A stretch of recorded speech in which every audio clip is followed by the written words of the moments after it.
la commune peut demain donner une partie de ces pistes relevant du domaine national à une personne pour usage d'habitation. Désormais, avec le code, ce n'est plus possible parce que les pistes de bétail ont changé de régime juridique. Ces pistes vont sortir du domaine national et être classées dans le domaine public de l'État ou le domaine public des collectivités territoriales. Et si on parle de domaine public, ça veut dire que la commune n'a plus la possibilité de prononcer une délibération sur le domaine public, parce que le domaine public va obéir à ses principes de base: insaisissabilité, imprescriptibilité. Donc, désormais, l'objectif du code pastoral, c'est de sécuriser davantage les pistes de bétail en changeant le régime juridique.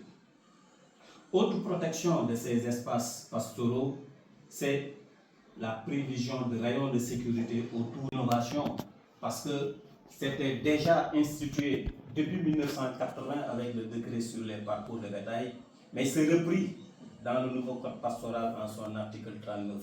C'est-à-dire que tout autour des infrastructures à vocation pastorale, au moins 100 mètres de rayon tout autour, que ce soit des marchés à bétail, que ce soit des aires d'abattage, que ce soit des parcs de vaccination ou tout autre point de rassemblement du bétail, il est interdit tout autour de ces infrastructures d'y mener des activités agricoles ou des activités à usage d'habitation. Ça veut dire que c'est des espaces qu'on doit sécuriser et laisser exclusivement à la disposition du bétail.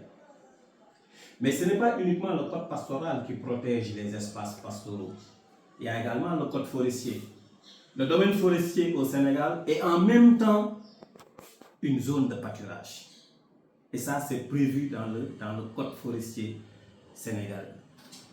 Dans le code forestier, il est dit que nous soyons dans des forêts communales ou dans des forêts gérées par le service des eaux et forêts, le droit d'usage des éleveurs pasteurs est assuré en termes de parcours de bétail, en termes d'émondage d'espèces fourragères. C'est vrai, il y a deux exceptions. Ces droits d'usage forestiers sont interdits dans les parcs nationaux, dans les zones de restauration.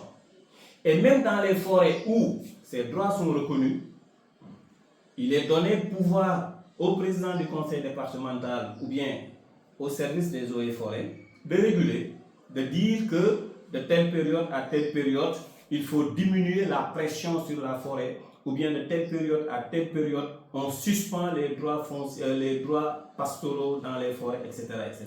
Et ça, c'est dans une dynamique de restauration de ces ressources pastorales. Mais le principe de base, c'est quoi? Le principe de base, c'est que le domaine forestier constitue en même temps des zones de pâturage au Sénégal. Et ça, c'est prévu aussi bien par le code forestier que par le code pastoral.